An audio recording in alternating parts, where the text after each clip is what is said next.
Hey everybody, I'm Charlie Craven, and boy, I'm excited today. I have got a treat for you. We are going to tie a San Juan worm, and I know that most of you are like, "Hey, I already know how to tie a San Juan worm," and you probably do. But you know, sometimes when people start, they don't know how to tie a San Juan worm, and as simple a fly as this is, there's a few little tricks to it.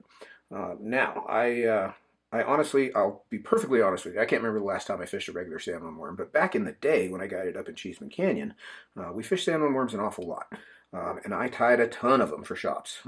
This was a good money fly, pretty quick and easy and cheap to tie. So I over the years, sort of developed my way of doing it, and I'll show you a few little kind of commercial tricks. So I'm going to tie this on a 3761 size 14. It's a Tiemco 3761. Size 12 or 14, either one of those is fine.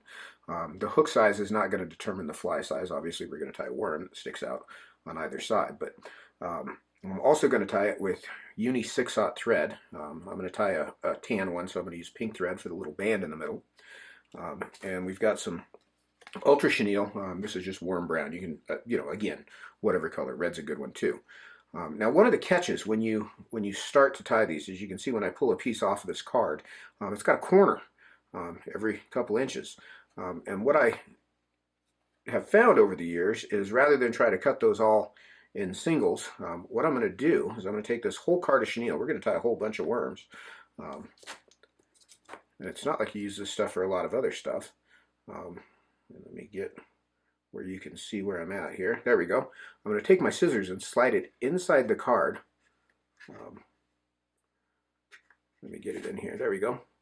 Inside the card like so, and I'm going to cut right along the edge so that I've cut that whole edge. And then I'm going to come on the other side. This is my commercial tying tip for the day. Work my scissors in there and cut the other side. So now what I've got are two little stacks of chenille that's all cut to about the same length. Now what you'll see, I'm going to grab just a smaller bunch of this to make this easier to manage. I'd usually do this whole thing at once, but I'm going to try to keep those even. But what you'll see is the corners are still left on some of those pieces. So what I want to do is come past the end of that corner, and I'll just cut all that off so they're all square on the ends. And then same thing on this end, kind of go to your shortest common denominator, but they should remain about that same length.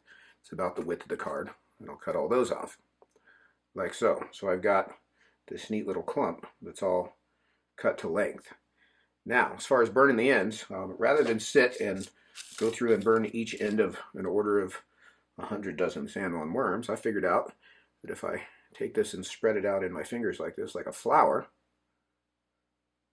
and just get all those ends separated, like so, I can then come in with my lighter and singe the ends all at once. You can see I can maneuver that around and just taper those ends down, like so. And I'll reverse that clump, spread this end out, and come in and burn those ends. Now, I'm not saying there might be one or two that you miss along the way, but that's much faster than doing them one at a time. So now I've got like 50 worm bodies there all wrapped up, ready to go. So that's the hard part. So when I keep this stack, I just put it right back in the bag. I'll prep all of it, burn all the ends, and then it's just ready to go for the next time I need to tie some worms. So there's a little speed tip for a salmon worm, as if you needed to make it faster. You're talking to the right guy. I like fast.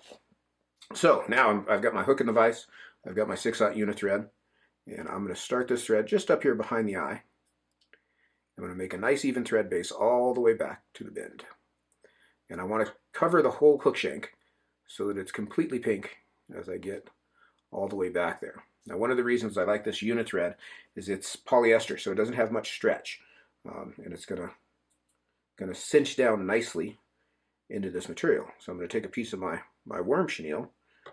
Let's see, yeah, we're just barely on the screen there, but I'm going to take a piece of my worm chenille and about, let's say 2 shank lengths from the bend, or from the end. I'm going to bind this down with 5 or 6 tight turns stacked one right on top of each other right there at the bend. I'm going to lift the front end up, and I'm going to run my thread nice and even again.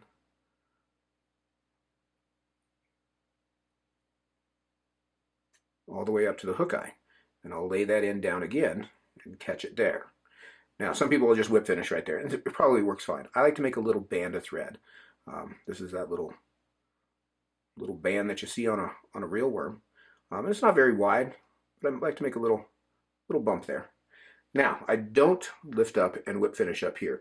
If you do, you end up with this worm that's got this weird bright angle, and it looks dumb. So what I'm going to do is I'm going to whip finish right over that band.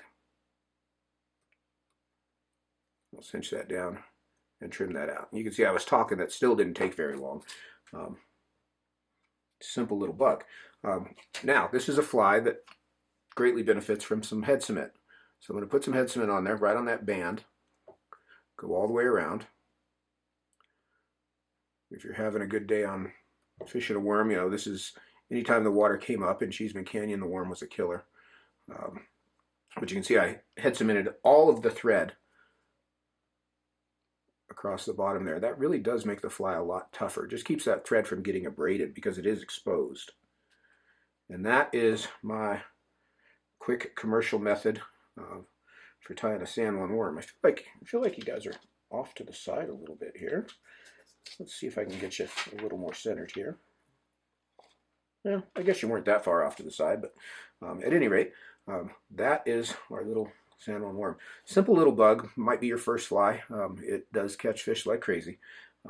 Don't be ashamed of using them. It's an actual food source that's in the water that fish do key on. You know, red, tan, brown, purple, pink, orange. All of those are good colors. This earthworm color with the pink band has been my favorite for years. Also sometimes tie it with rusty brown thread. But there it is. You asked for it. Don't act like you weren't interested. You got something out of that video. Even a lowly San Juan worm can teach you something. So there you go. There's my gift to you for the day. Hope you guys have a good day. Thanks for watching. I'm Charlie Craven.